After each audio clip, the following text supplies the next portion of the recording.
దేవునికి స్తోత్రములు. మీ అందరికీ నా వందనములు. ఈరోజు దేవుని వాగ్దానము, ఏ అపాయము రాకుండా యెహోవా నిన్ను కాపాడును. కీర్తనల గ్రంథము 121 అధ్యాయం 7వ వచనము.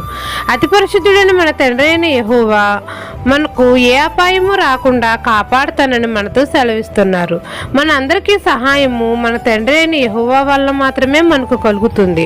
అబద్ధమాడు పెదవుల నుండి, మోసకరమైన నాలుక నుండి యెహోవా మన ప్రాణమును విడిపిస్తాడు. మన పాదం త్రొట్టిల్లకుండా మనల్ని కాపాడుతాడు.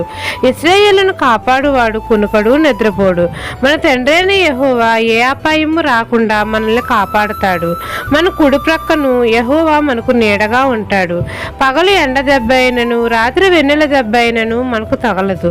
రాకపోకల ప్రయాణాల్లో యెహోవా మనల్ని కాపాడుతాడు. మన మార్గంలో కాపాడుటకు యెహోవా తన కాపాడే దూతలను మనకు కాపుదలగా ఉంచుతాడు. ఇది